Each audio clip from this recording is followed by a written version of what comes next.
인생에서 가장 큰 그 스트레스를 받는 게 뭘까요?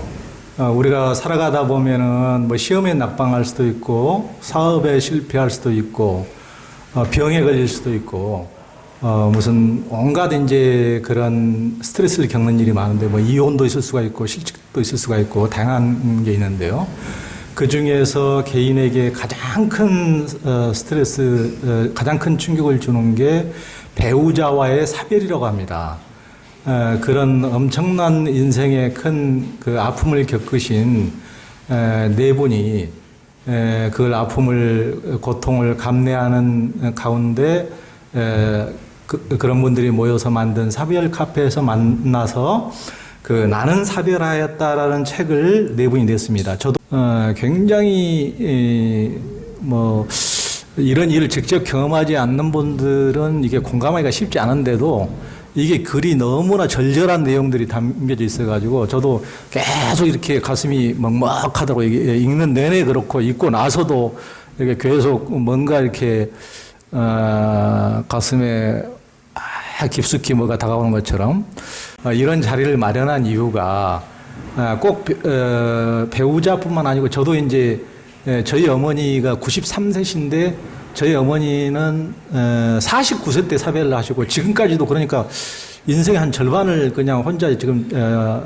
시골에서 혼자 사시는데 그래서 저는 이제 그런 걸 보면서 이분들은 너무 갑작스럽게 그런 아픔을 겪었지만은 어쨌든 누구나 할 것 없이 이 세상은 결국 같이 이 세상을 뭐 떠나지 않는 이상 결국 누군가는 한 명을 먼저 보내는 수밖에 없구나. 이 세상이라는 그것은 그 남일이 아니고 모든 사람 우리에게도 언젠가는 해당되는 일일 수 있겠구나. 이런 생각을 했기 때문에 이런 분들의 아픔의 어떤 경험 이런 것들이 누구에게나 그 맞이할 수밖에 없는 이것에 대해서 어떤 뭐랄까 이제 그런 일이 있을 때 조금 더 조금이나마 그 뭐 아픔 어쩔 수 없겠지만 조금이나마 그걸 잘 견뎌낼 수 있는 그런 게 되지 않을까 해서 이분들이 이제 말씀을 들어보도록 하겠습니다. 우리가 이제 그런 그 배우자의 죽음이라는 엄청난 고통을 겪고 나서 사별이 참 그걸 감당이 잘 안 되는데요. 그게 사별이 개인에게 어떤 겁니까? 어떤 의미가 사별은 제 생각은 같이 죽고 다시 살아나는 죽음과 재생, 부활이라고 저는 그렇게 생각을 합니다. 사별 그 순간은 같이 죽는 거고 또 한 사람 떠나면서 또 살아야 하기 때문에 다시 부활하고 다시 재생, 살아야 하는 죽고 태어남, 새롭게 태어남 이런 걸로 저는 그렇게 규정을 짓고 싶습니다. 예. 제가 그 결혼은 32년 동안 같이 살았습니다. 예. 32년 동안 같이 살면서 이제 집사람이 직장을 가지지 않았기 때문에 저는 주부로 저희가 완전 뒷바라지 하면서 32년 살다가 남보다 건강하고 누구보다도 건강하고 뭐 산에 올라가도 제일 등으로 올라가고 뭘 해도 적극적이고 활동적인 사람이었는데 어느 날 그 눈에 뭐 복시가 나타난다고 그러니까 보통 복시 나타나면 뇌에 무슨 이상이 있다. 그런 해서 이제 제가 아는 우리 대학 병원에 가서 사진을 찍어 보니까 뇌에 이상이 있긴 했는데 이 어디서부터 시작했는지 이제 알아야 된다. 그래서 검사를 하다 보니까 이제 우리 심장에 암이 생긴다는 걸 상상도 못 했는데 거기서부터 생겨서 폐로 가고 뇌까지 전체적으로 전이가 됐다고 그렇게 하더라고요.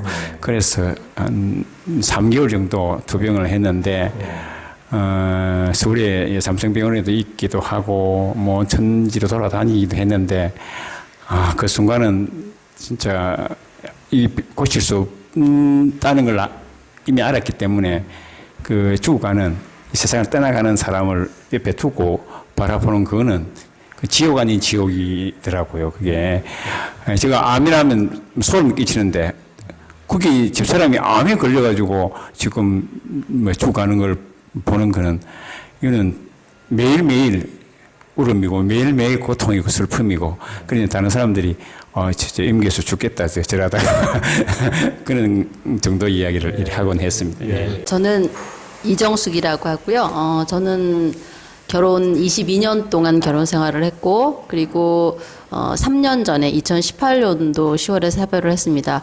저희 남편은 그날 비가 많이 왔는데 아침에 조기축구를 가다가 찻길에 그러니까 빗길에 차가 추락을 해서 현장에서 바로 이제 사망을 했습니다. 그래서 갑작스럽게 이제 사별을 경험하게 되어 있는 경우고요. 저는 개인적으로는 남편 사별 이전에도 그 부모님들을 사고로 갑작스럽게 보낸 경험이 2번 있었습니다. 그래서 10살에 아버지가 돌아가셨고 또 20살에 엄마와 할머니가 한날에 같이 돌아가셔서 그런 경험 후에 다시 또 남편의 사별을 겪게 되니까 많이 힘든 시간을 보낼 수밖에 없었습니다. 저한테 사별이 무엇이냐고 물은다면 저는 개인적으로 이게 리셋 버튼이라는 생각이 듭니다. 이제 당연히 남편과 같이 늙어갈 거라고 생각을 하고 저희가 한 7, 80 정도까지는 같이 살지 않을까라고 생각을 하거든요. 그래서 거기에 맞춰 계획을 짜고 미래를 설계하는데 어느 날 갑자기 이런 일이 생기니까 제가 계획했던 모든 게 다 사라지고 다시 삶을 리셋해야 되는 상황이 되는 거죠. 그래서 둘로 계획했던 삶이 다시 혼자가 되고 또 제가 다시 혼자 설계해야 되는 것이 되고요. 처음에 그걸 받아들이는 것이 되게 힘들고 그리고 제가 원하는 리셋 버튼이 아니고 강제적으로 리셋을 당한 경우여서 그것을 다시 무에서 다시 어떻게 시작하느냐가 굉장히 어려웠고 그리고 지금 현재도 그건 진행 중인 숙제라는 생각이 듭니다. 아까 저기 이제 민경 교수님은 이제 이 책을 총괄하셨다 그러고 이정수 선생님은 이제 이 책의 첫 번째 나오시는 분인데 너무나 그 남편분뿐만 아니고 어려서 이제 10살 때 아버지 잃고 20살 때 어머니와 할머니를 동시에 잃고 그런 뭐 너무 충격적인 얘기들이 나와 있어가지고 야 도무지 뭐 사람으로서 그것을 어떻게 감당하면서 살 수 있을까 했는데 저는 오늘 아까 방금 이제 처음 뵈면서 그 생각한 것보다 너무 좀 단단하게 보이셔가지고 깜짝 놀랐어요. 그럼 막 이제 쭉 쳐져가지고 오늘 비 오는 것처럼 완전히 이제 거의 혹시 죽을 상이지 않을까 이제 이렇게 생각했는데 너무 단단하게 이렇게 느낌이 그래서 이제 개인적으로는 좀 깜짝 놀랐습니다. 눌러보시면 말캉합니다. 우리 김민영.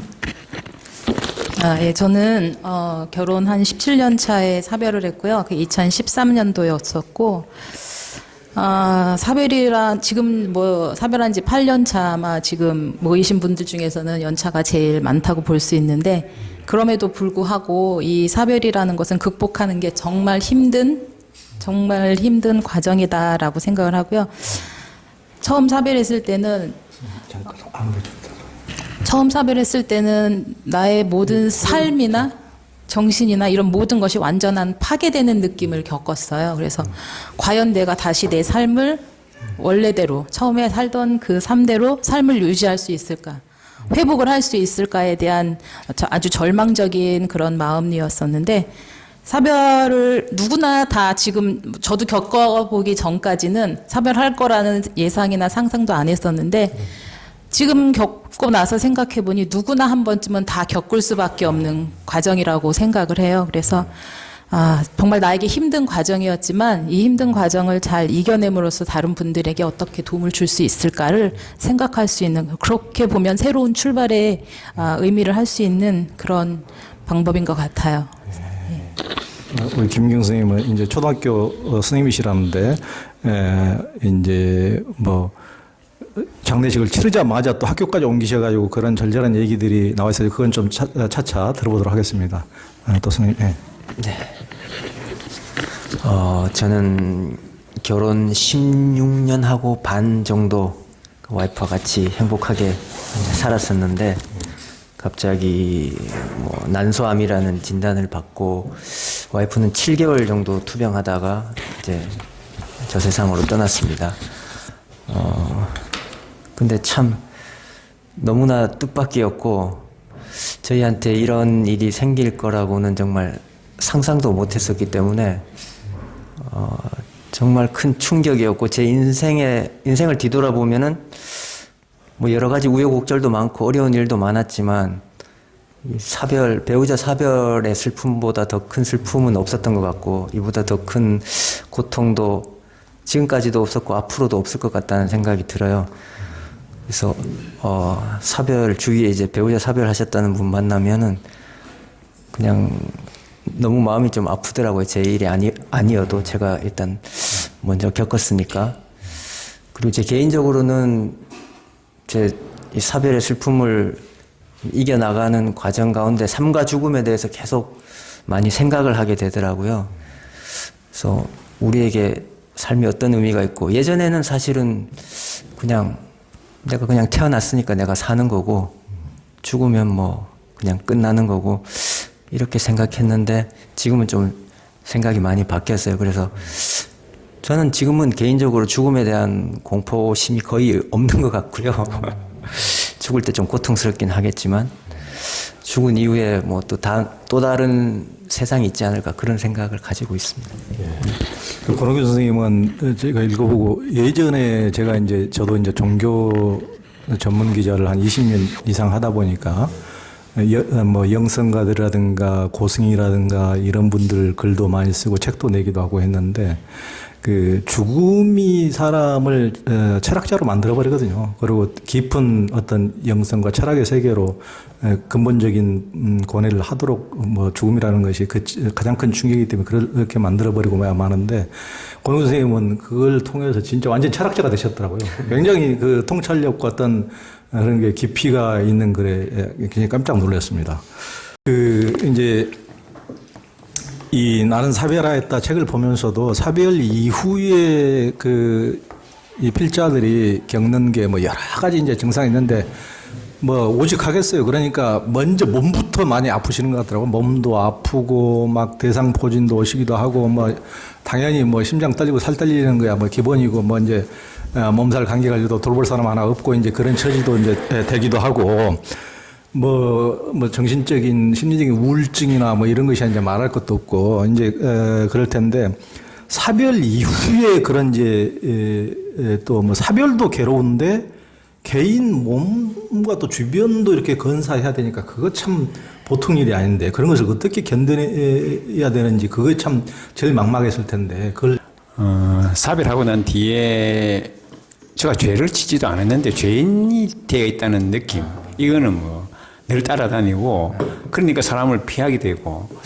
저 사람들이 나를 어떻게 볼까 이런 생각을 많이 하게 됐어요. 그래서 주기도 산만하게 돼서 뭐 접촉 사고라든가 뭐 일상에 돌아가는 것이라고는 정상적으로는 하나도 없는 것 같아요. 전부 다 이게 좀 바르지 못한 어떤 고장난 차 고장난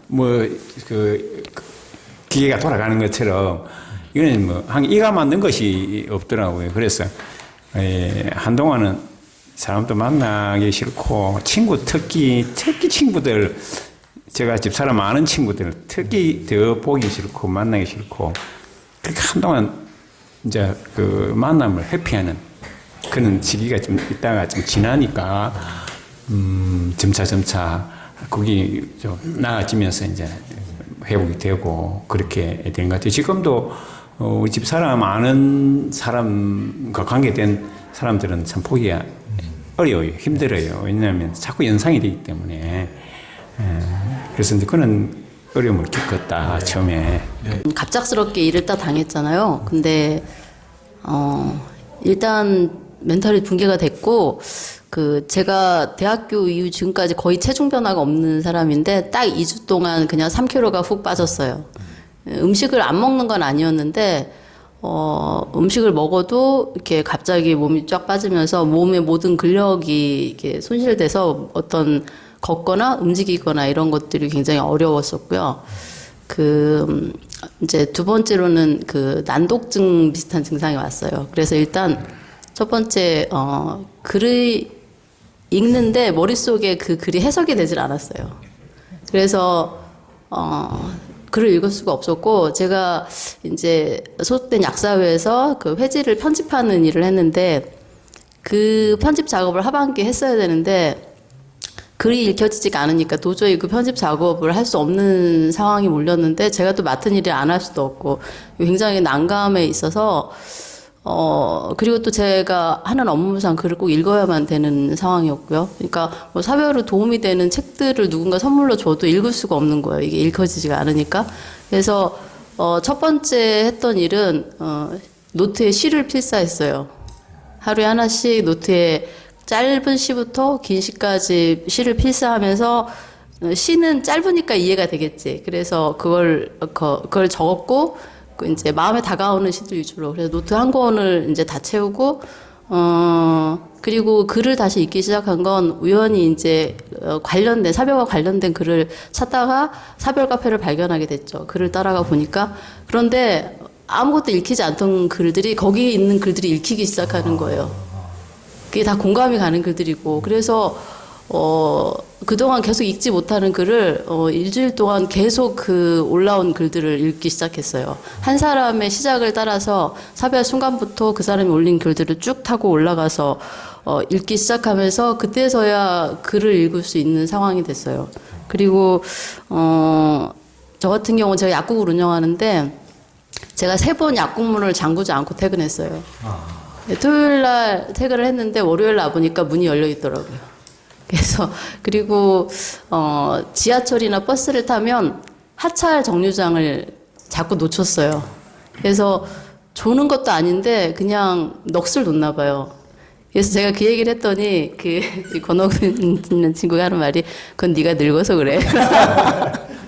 그래서 그런 저희가 농담을 주고 받았는데 요즘은 이제 정신을 좀 바짝 차리고 이렇게 하려고 하고 그런 등등의 문제가 있었고 잠을 잘 이룰 수 없어서 주변의 많은 분들에게 잠에 대한 중보기도를 요청했고 잠을 방해하는 뭐 커피라든가 카페인이 들어있는 음료들을 철저히 안 먹으려고 노력을 했고요.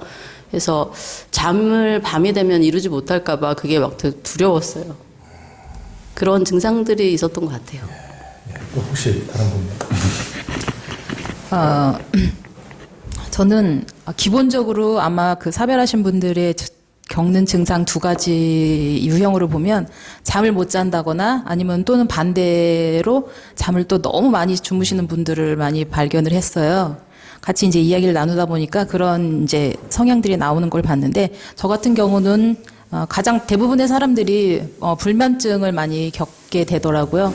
저 같은 경우에 한참 잤다 생각하고 일어났는데 30분밖에 안 지나 있고 정말 너무 자고 싶어서 너무 괴로운 거예요. 자는 순간만큼은 그 힘든 고통이나 이런 것들을 잊을 것 같은데 잠을 잘 수가 없으니 그래서 잠을 못 잔 게 되게 고통스러웠어요. 그리고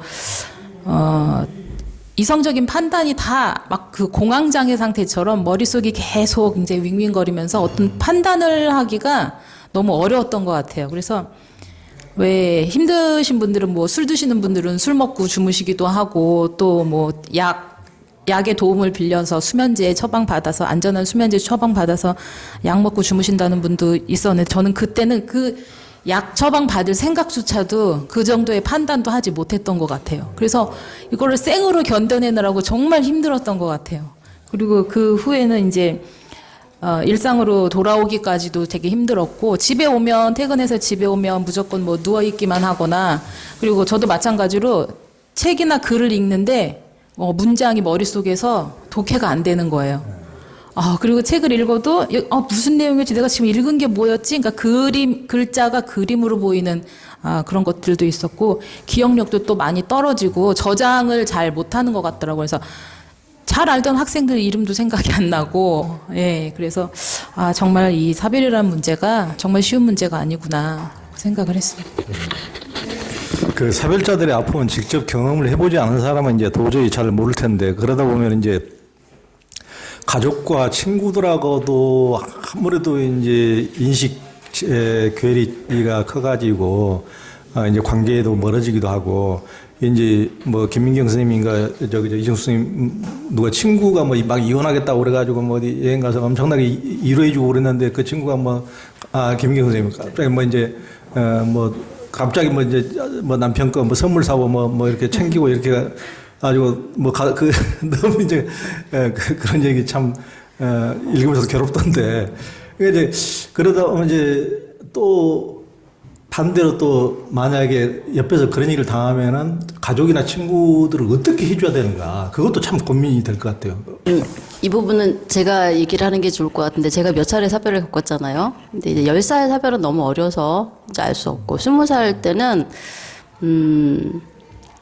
굉장히 도움이 필요했습니다. 그때가 남편이 죽었을 때 못지않게 많이 힘들었습니다. 그때 저는 고아가 됐으니까. 근데 아무에게도 말을 할 수가 없었어요. 일단 주변의 친구들은 사별 경험이 없었고요. 그래서 친구들한테 말을 하는데 그걸 이해받을 수가 없었습니다. 그리고 이제 나눈다면 언니나 오빠들하고 나눠야 되는데, 제가 제 마음의 슬픔을 얘기하면 언니들은 더 힘들기 때문에 제가 괜찮은 척 해야 된다고 생각했어요. 제 20살 때는. 나는 내가 괜찮아야 언니들이 안심할 거예요. 제가 또 막내니까. 그리고 제가 힘들다고 하면 언니들이 더 힘들 거예요. 왜냐하면 제 눈에 볼 때도 언니들도 너무 힘든 상황이었거든요. 저희는 5명 모두가 너무 힘들었습니다. 그래서 그때는 온전히 혼자 견뎠습니다.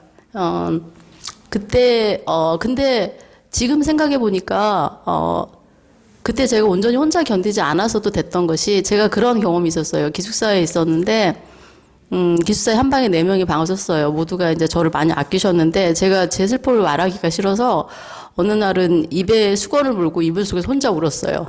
근데 그걸 기숙사 선배 언니한테 들켰어요.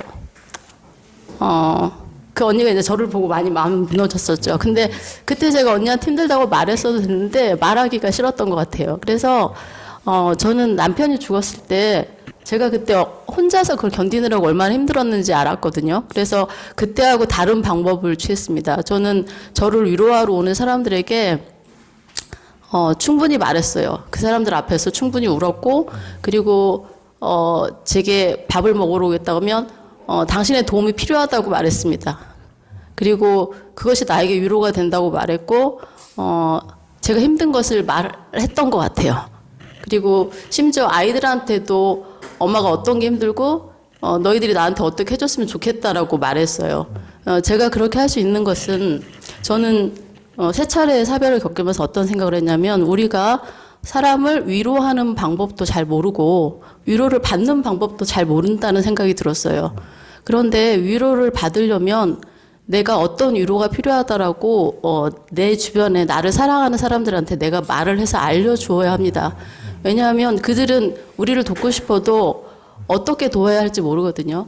그 친척 오빠가 어느 날 저한테 전화가 왔는데 그 말을 하시더라고요. 정수가 너한테 전화를 하기 위해서 언제 전화를 해야 할지 수없이 생각했어. 지금이 좋을까? 아니면 일주일 후가 좋을까? 아니면 한 달 후가 좋을까? 그래서 내가 이제 전화를 한다. 그러니까 오빠가 저한테 2달 정도 지나서 전화를 했지만, 그 전에 수없이 제게 언제 전화를 하는 게 제 마음이 전화를 받을 수 있을까를 생각했던 거겠죠.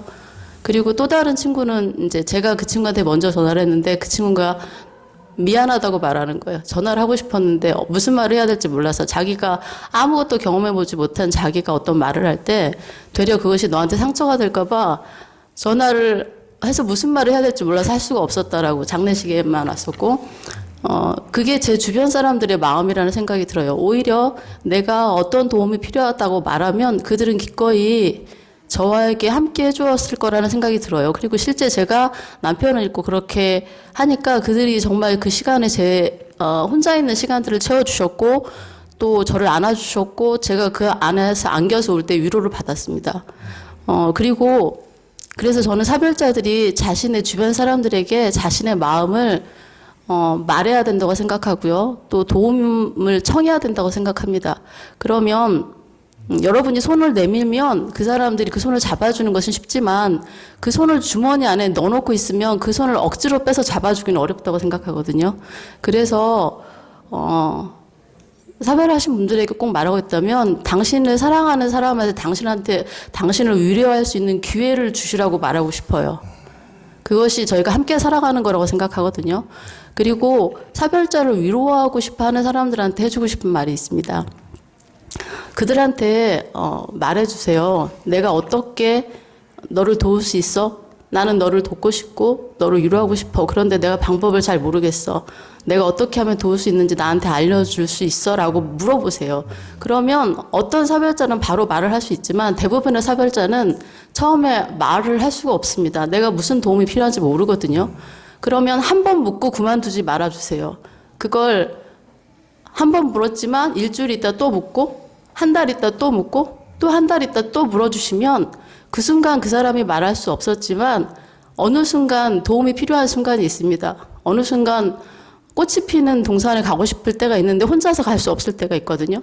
그때 당신한테 나와 같이 꽃동산에 가달라고 말할 수도 있고 나와 같이 낙엽진 산에 가자고 말할 수도 있습니다.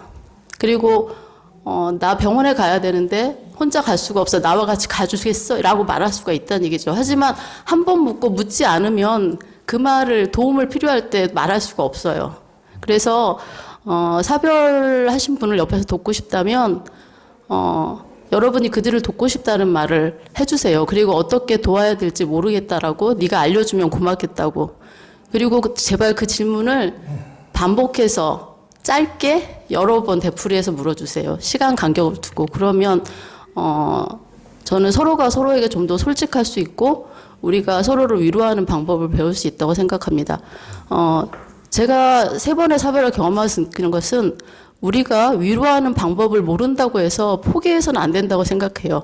모르면 배워가야 된다고 생각하거든요. 위로하는 방법도 위로를 받는 방법도 저희는 배울 필요가 있다고 생각합니다. 그리고 그 배움에 있어서 가장 중요한 것은 서로에게 솔직한 것이라고 생각합니다. 진짜 이정수 선생님 정말 중요하신 말씀 해주셨네요. 그러니까 우리 전부 다 이제 그런 경험 자체가 처음이고 뭘 그걸 뭐 많이 배워서 하는 것도 아니고 실은 뭐 많이 배운다 하더라도 그 이정수 선생님 책에도 그런데 그 내성이 생긴 것도 아니고 또 우리는 저는 항상 그 한계를 느끼는데 여기 계신 분들도 전부 다 보니까 다 교육도 잘 받으시고 하지만 저도 대학교까지 뭐 다니고 이렇게 하면서 인생에서 제일 중요한 것은 제가 하나도 못 배웠다는 것을 항상 자랑하는데 뭐 사람을 이루하는 방법이라든가 뭐 소통하는 방법이라든가 진짜 뭐 어디 자격증 따고 무슨 뭐 학교 가고 뭐 이런 것보다도 훨씬 더 중요한 것들 우리가 인생에서 잘 못 배우고 살았다는 느낌을 살면 살수록 그런 걸 많이 느끼는데 굉장히 중요하신 말씀입니다. 그건 그때 자각을 했으면 그때라도 배워야 되는 것 같아요. 그 배워가면서. 또 다른 부분 말씀해 주시죠. 저는 그 사별하고 난 뒤에 제 주위에 사별한 사람들한테 전화를 엄청나게 많이 했어요. 그 사람들이 눈에 확 들어오더라고요. 누가 사별했다는 게 정보가 엄청나게 또 들어오고 누구도 그래 됐다, 누구도 그래 됐다 이런 이야기를 많이 해서 그러면 그 사람들은 나와 같은 감정을 겪었을까 하는 궁금함. 그래서 전화를 하고 막 이래 찡찡거리고 같이 이래 하니까 똑같은 슬픔을 겪고 내뿐만 아니고 그래서 그게 상당히 위로되더라고요. 내뿐만 아니구나. 사별자들이 그렇고 또 내 주위에 또 사별한 사람들이 많구나. 그렇게 하면서 나만이 겪는 것이 아니다. 그런데 조금 위로를 받게 되고 그래서 카페 찾은 것도 돌아다 보니까 이게 사별치니까 카페가 나오더라고요. 그래서 거기에 이제 들어가서 처음에는 뭐 전부 다 무슨지 모르지만 자기 울분을 자기 슬픔을 무조건 하고 쓰고 그래서 아무리 써도 그는 뭐 다른 사람들이 뭐라 할 곳이 아니니까 다 같은 처지이기 때문에 그걸 공감을 하고 받아주고 또 같이 슬퍼해주고 이렇게 해서 초기에는 엄청나게 글을 많이 썼죠. 그게 글 쓰는 작업이 자기 속에 있는 슬픔을 토로해내는 작업이고 삭히는 작업이고 그렇게 처음에 많이 쓰다가 점차 시간 가면서 슬픔이 잠깐 이게 잠재되면서 글 쓰는 횟수가 줄어들게 되고 그 나중에 보니까 지금 보니까 아는 사람이 한 사람도 없고 다 나가버리고 그 이제 시간이 지나니까 그게 글 쓰는 과정이 이제 그 슬픔을 아마 달래면서 그 좀 글 쓰는 횟수도 줄어들고 그러면서 이 사별했을 때 사별한 사람이 그 사람에게 다가가는 것이 엄청나게 좀 중요하다.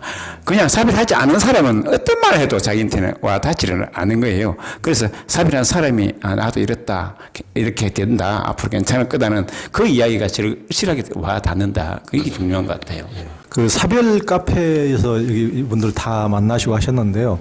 사별 카페는 보통 어디에 가야 이제 할 수가 있고 거기 이제 동병상련을 나누신 분들이니까 다른 분들보다도 이제 각별한 이제 말을 하지 않아도 어느 정도 이제 뭐 느낌이 공유가 되고 그런 것 때문에 이제 아마 사별 카페로 이제 해서 도움을 많이 받으실 것 같은데 사별 카페를 하면서 또 글을 쓰면서 어떤 뭐 변화가 좀 생기고 하셨습니까? 그런 저희가 다 사별 카페에서 만났고요. 사별 카페를 통해서 중요한 점이 무엇이었냐면 아까 말씀드렸지 사별 초기 증상이 뭐 불면증이라고 말씀드렸잖아요. 잠을 잘 수가 없는데 시시각각 어느 시각이든 글이 올라와요. 왜냐하면 그 사별한 상태에서 잠을 못 자니까 어디라도 이제 의지하고 싶고 내 이야기를 어딘가라도 하고 싶은데 그 소통구가 아마 그 사별 카페였던 것 같아요. 그래서 카페에 글을 올리고 일상을 또 공유를 하면서 어쨌든 다 같은 사별이라는 공감대 공통 분모를 갖고 있기 때문에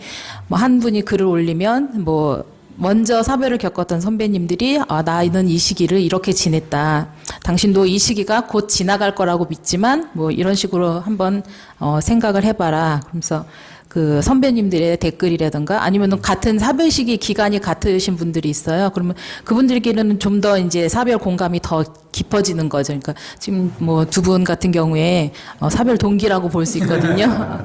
예, 뭐 좋은 동기는 아니지만 그래도 참 그 사별 동기들이 가장 중요한 것 같기도 해요. 왜냐하면 나 이래 너는 어때? 그러면 나도 그래. 우리 같이 겪는 증상이구나라고 공감을 하면서 이 시기는 정말 이렇게 지나가야 하나 보다. 아무도 그거는 가르쳐 준 적이 없거든요. 사별에 관해서는. 그래서 그리고 또 자기의 일상을 다시 회복할 수 있는 방법도 사별 카페 안에 글을 씀으로써 자기의 감정도 나누기도 하지만 파괴됐던 일상들이 회복되는 것 같아요. 왜냐면 책 모임을 한다던가 아니면은 뭐 등산을 간다던가 뭐 미션을 주기도 하고 건강을 위해서 우리 만보 걷기를 하자. 딱 미션을 주면 그 미션에 동참하는 사람들도 많이 있거든요. 그래서 또 사별을 겪고 나니까 건강에 대한 이제 뭐 염려증 같은 게 정말 많이 생기기도 해요. 아이들한테 나마저 없으면 어떡하나라는 그런 것 때문에 또 배우자들을 이제 병사로 보내신 분들은 특히나 더 이제 건강 염려증이 많이 생기기도 하고 그래서 카페를 통해서 많은 이제 소통이 큰 도움이 되었던 것 같아요. 예. 또 사별 카페 사례. 저는 개인적으로 되게 사별 카페를 알기 전에는 되게 좀 힘들었던 것 같아요. 그래서 그 돌아가시고 어느 정도 있다가 사별 카페에 조인하셨나요?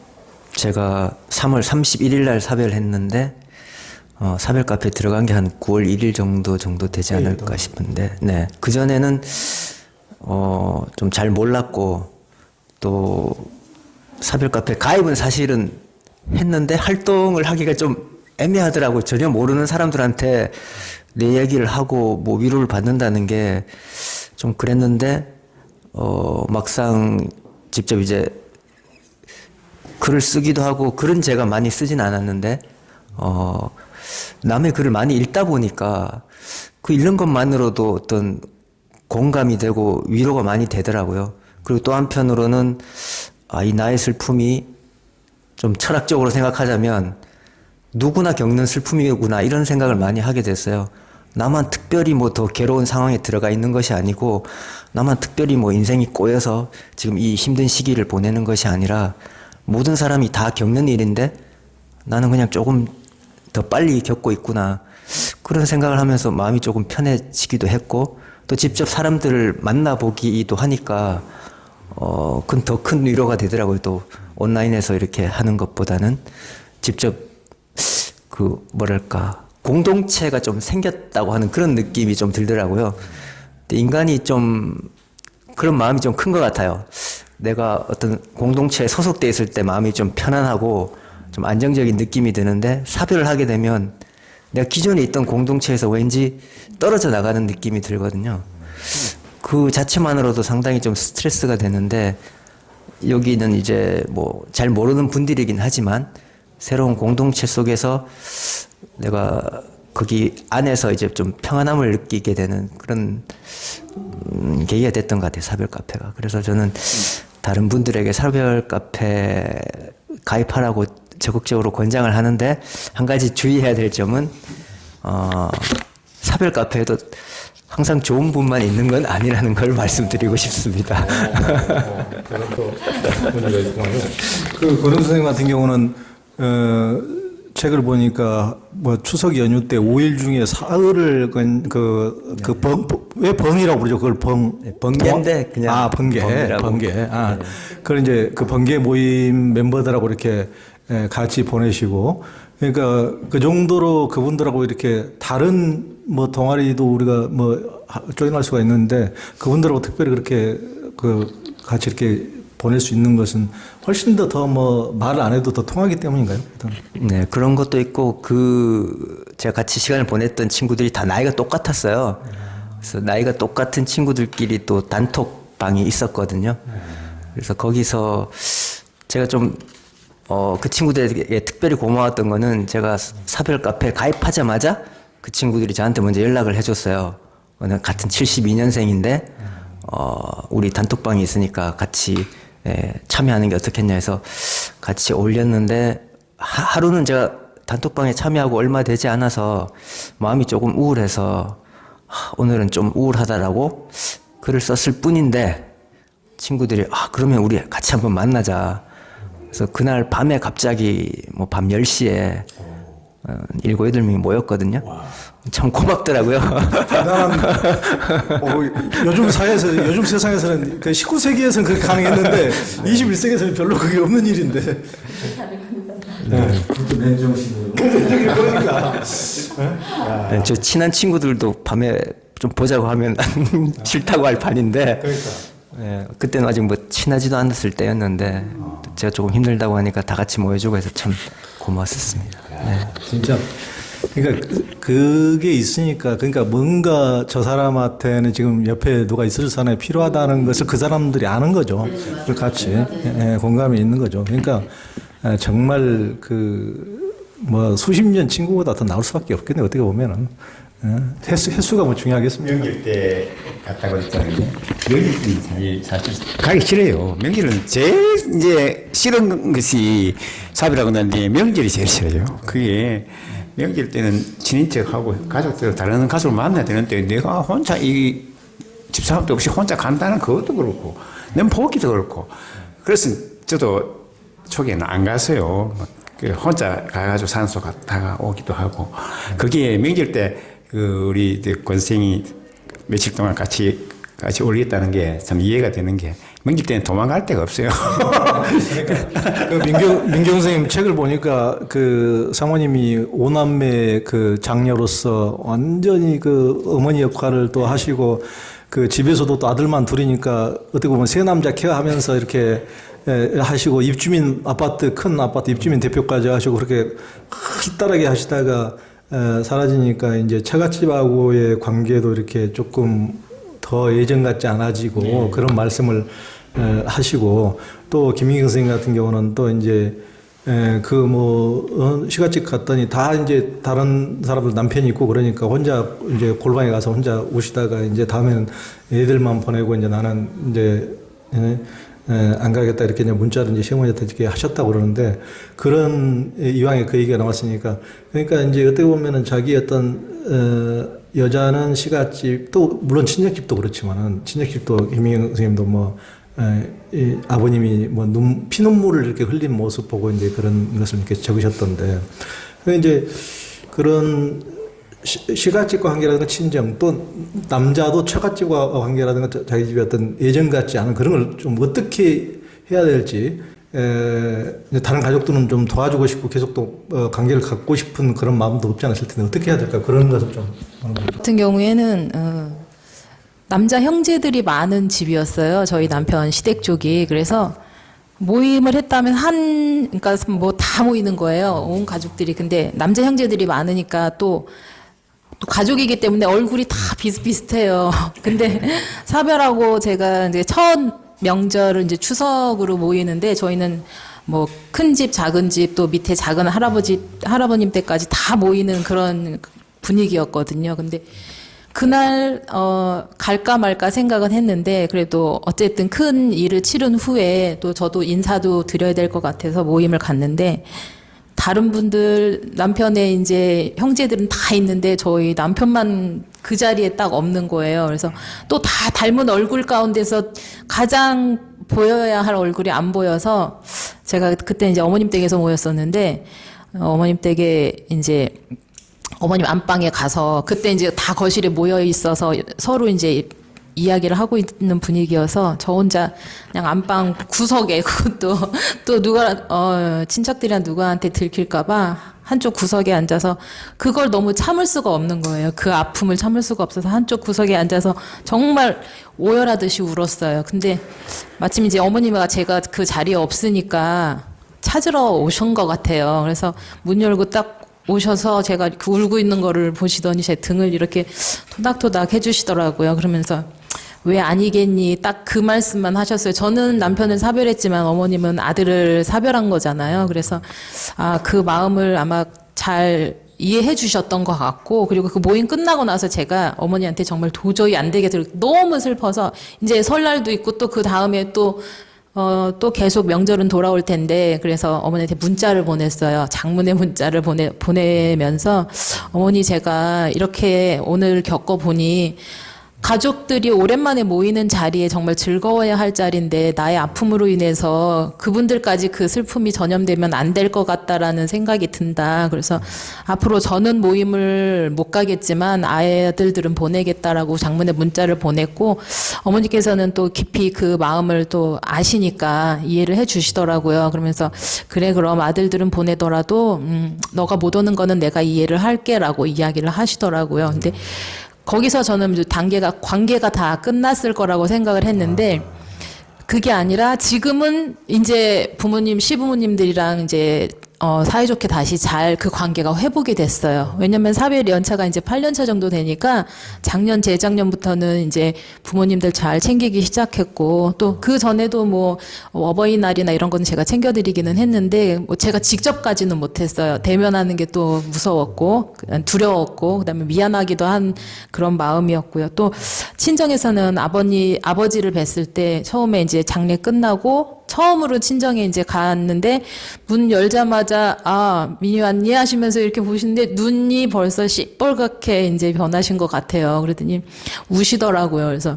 워낙에 되게 강직하신 분이라 아버지 우는 모습을 정말 한 번도 본 적이 없는데, 그리고 되게 좀 완고하신 분이기도 하셨고 되게 강하신 분이라고 생각을 했는데, 사회 장례식장에서 한번 우는 거 뵙고 그다음에 저 왔을 때 우리 딸이 이제 이 앞으로의 이 날들을 어떻게 견뎌갈까 하는 그 아빠의 마음이었던 것 같아요. 그래서 근데 그때 결심한 게 그거예요. 나의 슬픔이 또 부모님들을 통해서 보는 그게 제가 또 마음이 너무 아픈 거예요. 정말 나의 의지로 불효를 저지른 거는 아니지만 정말 불효자 아닌 불효자가 된 것 같고, 그래서 너무 죄송해서 당분간은 친정에 오지 말아야 되겠다. 아버지의 그 모습을 보는 내가 더 힘들고 또 얼마나 그 부모된 마음으로서 힘들까, 그 마음을 헤아려 보니까, 그리고 나서 집에 와서 제가 또 카톡으로 아버지한테 문자를 드렸어요.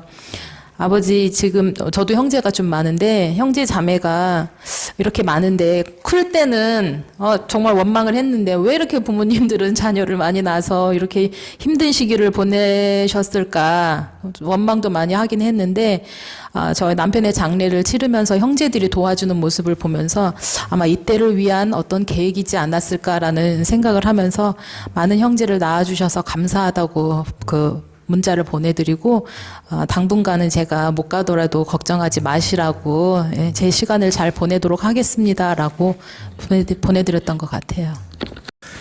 그래도 우리 시대에는 그래도 형제간이라도 몇 명씩 되니까 이제 우리 D세대들은 혼자 둘이 이렇게 있다가 진짜 그런 일을 당하면 어떻게 견딜지, 그것도 참 앞으로 시대는 참 큰일이에요. 이렇게 형제간들이라도 여러 명 있으면 아무래도 그래도 좀 이렇게 도움이 되는데.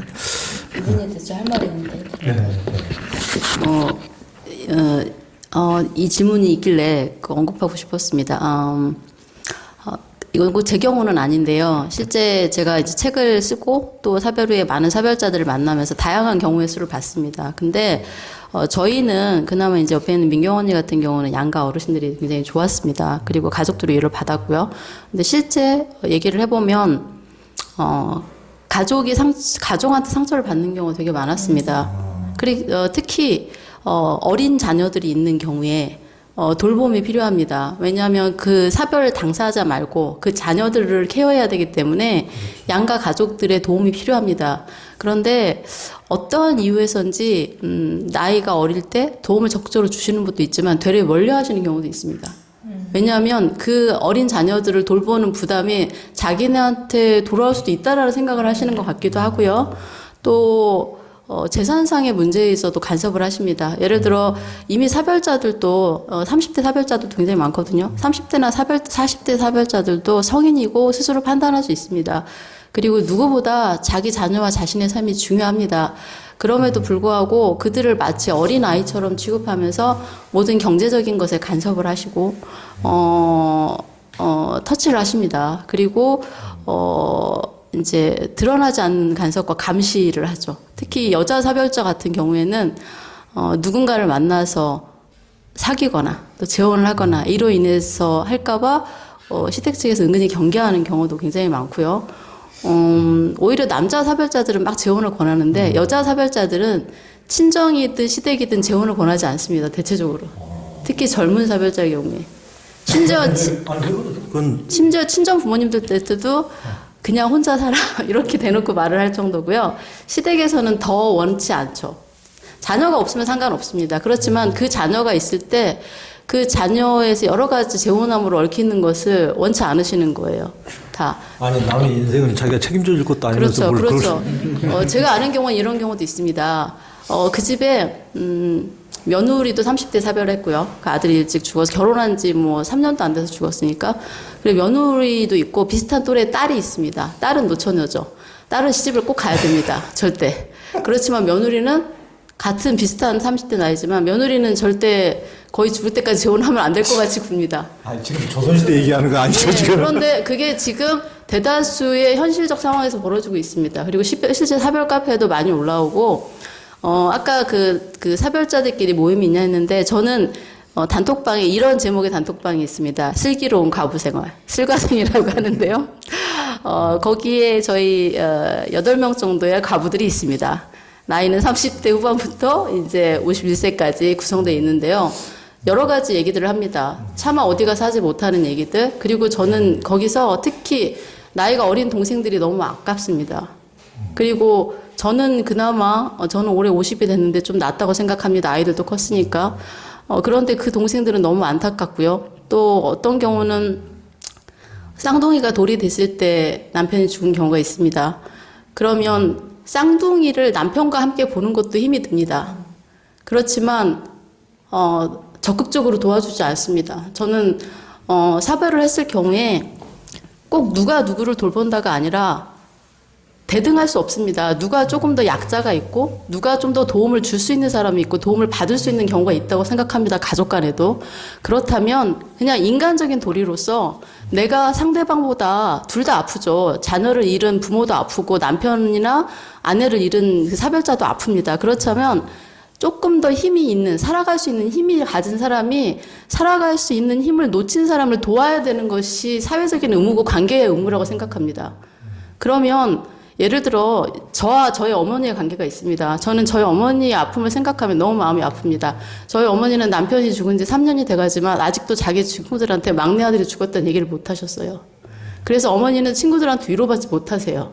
저는 위로받았지만 저는 저희 어머니가 너무 마음이 아파서 남편이 살아있을 때보다 저와 저희 어머니는 더 서로를 생각하는 마음이 좀 더 애틋해진 것 같습니다. 그리고 남편이 살아있을 때보다 저는 저희 어머니가 더 마음이 아파요. 근데 그럴 수 있는 건 저희 어머니가 올해 80인데 제가 저희 어머니보다는 좀 더 단단한 것 같고 제가 저희 어머니를 좀 더 배려할 수 있는 상황인 것 같아요. 저의 경우는 그렇습니다. 하지만 아까 같이 쌍둥이를 혼자 키우는 그 동생의 경우에는 그 동생과 쌍둥이가 약자입니다. 그들을 둘러싸고 있는 것은 조금 더 나은 사람들입니다. 자식을 잃긴 했지만. 그렇다면 저는 그들이 그 어린 쌍둥이와 그 동생을 돌볼 책임이 있다고 생각해요. 돌봐야 된다고 생각합니다. 돌보지 않는 것에 대해서 저는 비난받아야 된다고도 생각합니다. 그것이 저는 저희가 가족이라는 관계에서 서로에게 서로가 갖는 의무라고 생각하거든요. 그런데 이 사별 후에 그 마음도 또 이해를 해요. 그 어린 자녀들과 그 자신의 자녀의 그 배우자였던 사람을 보면 마음이 아프니까 보기 싫고 피하고 싶은 마음도 이해합니다. 피하고 싶죠. 그 손주들을 보면 내 자식이 생각나니까 너무 마음이 아프고 피하고 싶을 수 있어요. 그렇지만 사별자는 이 상황을 막고 싶어서 사별된 거, 이 상황에 놓인 건 아니잖아요. 저희가 원치 않았어요. 저희도 저희 삶을 감당하거든요. 그렇다면 그분들도 그분들의 슬픔을 감당하고 그분들이 돌봐야 될 그런 가족으로서의 어떤 의무와 책임, 사랑, 정말 좋은 말은 사랑인데 조금 더 강하게 표현하자면 의무와 책임이 있다고 저는 생각하고 그것에 대해서 좀 알아주셨으면, 그리고 관계를 볼 때 내가 쟤보다는 조금 더 힘이 있겠다라고 생각한다면 조금 더 마음을 크게 가져주셨으면, 정말 꼭 부탁드리고 싶은 세상에 꼭 말하고 싶은 말입니다. 이정수 선생님 말씀 참 너무 공감이 되네요. 그런 아까 쌍둥이 사례라는 것은 말할 것도 없고, 저는 이제 좀 더 컸는데도 저도 이제 중학교 때 아버지가 돌아가셨는데 제 동생들 뭐 초등학생들 남동생 여동생 있었는데 이제 어린애들 놓고 이제 돌아가실 저희 아버지가 의식이 있었는지 없었는지 모르겠지만 돌아가실 때 이제 우리 의좋은 남동생 우리 작은 숙부가 형님 얘들 걱정하지 말고 눈 감으세요 하니까 눈물을 쭈르르 흘리고 눈 감았는데 돌아가시고 나서 완전히 안면 몰수 해가지고 주변에서 그러더라고. 너는 아직도 그 상처가 해소가 안 됐다고 누가 그러더라고. 그런 이제 숙부의 돌아가시고 나서의 안면 몰수 그런 게 너무 당사자들한테 엄청난 상처가 되는 거죠. 그건 뭐 이제 더군다나 뭐 그보다 훨씬 더 어린 애들 같은 경우는 같이 육아하고 해야 되는데 어렸을 때 공동으로 같이 이렇게 돌봐야 되는 것이 당연하고 그게 뭐 누구의 죄도 아니고 그렇게 불가피하게 그렇게 됐을 경우 같이 돼야 되는데 혼자 방치돼 버리면 진짜 그냥 죽으라는 거죠. 어떻게 보면은 참 너무 안타깝네요. 거기서 약간 더 붙이면 아까 말씀하셨지만 남자들은 조금 덜한 것 같아요. 여자들 아까 어린 자녀를 둔 또는 사별자들은 그 시댁에서 시어머니가 또는 시아버지가 특히 재산과 관계되는 뭐 보험 받으면 그 보험 내놔라 하기도 하고 그 카페에서 이제 그런 걸 막 올라가서 보기도 하는데 완전히 지금 아내가 저 남편이 사별한 그 슬픔 속에서도 또 시댁에서 부모가 더 충격을 가는 거예요. 니 때문에 네가 복이만 없어서 우리 죽겠다. 이런 말부터 시작해서 보험 나오면 그걸 내가 가져야 된다. 그 재산 그거 내가 관리해야 된다. 이렇게 하면서 막 그런 갈등이 엄청나게 많이 올라오더라고요. 저는 이제 다 어른이 돼서 그런 걸 느끼지 못했지만 그랬을 때 저는 그렇게 가는 이야기예요. 그러면 단호하게 강하게 그 관계를 일단 냉정하게 끊어야 네가 살 수 있다. 그런 이야기를 저는 하기도 했었어요. 네, 그렇죠. 그런 이 세상에는 뭐 어디나 또 막장 드라마가 있는 거니까 그런 데 대해서는 뭐 끌려가면서 자기 인생을 망쳐서는 곤란하죠. 그리고 이제 그 배우자가 이렇게 돌아갔을 경우 또 뭐 자녀 양육이라든가 자기 혼자 또 생계를 또 책임져야 되고 또 육아 양육까지 또 책임져야 되는 너무나 이제 큰 두 어깨의 짐이 지워지고 그러다 보면은 완전히 또 자기도 파김치가 됐는데 심리적으로도 파김치가 됐는데 또 일을 안 하냐 할 수가 없고 이제 그런 고통도 있고 또 민경 교수님 같은 경우는 오히려 그 뒤로 학장 맡고 뭐 일에 몰두하고 또 뭐 테니스 치고 그러면서 그걸 더 도움이 됐다 또 그렇게 하시기도 하더라고요. 그렇게 쓰셨던데 사별한 이후에 어떤 자기의 일과의 관계 어떤 게 바람직할까요? 저는 사실 일이 있다는 것 자체가 너무 고마웠어요. 그래서 사실은 저는 휴가도 안 쓰고 계속 오히려 직장에 근무하는 게 더 낫다. 저는 자녀가 없기 때문에 사별 이후부터 지금까지 쭉 계속 혼자 살고 있거든요. 그래서 집에 혼자 있으면은 원래도 약간 우울한 기질인데 되게 좀 우울해지는 경우가 있어요. 특히나 하루 종일 집에 혼자 있으면 말할 일이 없잖아요. 아무 말도 안 하고 그냥 집에서 뭐 다른 뭐 TV를 본다거나 이런 활동을 해도 참 마음이 답답하거든요. 그래서 처음에는 이제 휴가를 안 쓰고 계속 이제 직장 근무를 했고 오히려 일하는 게 더 낫다. 근데 공휴일은 쉬어야 되잖아요. 공휴일이 제일 문제더라고요. 그럼 하루 종일 집에 있기도 뭐하고 그리고 또 친구들을 만나자니 가족들이 있고. 네, 바빠요 다들.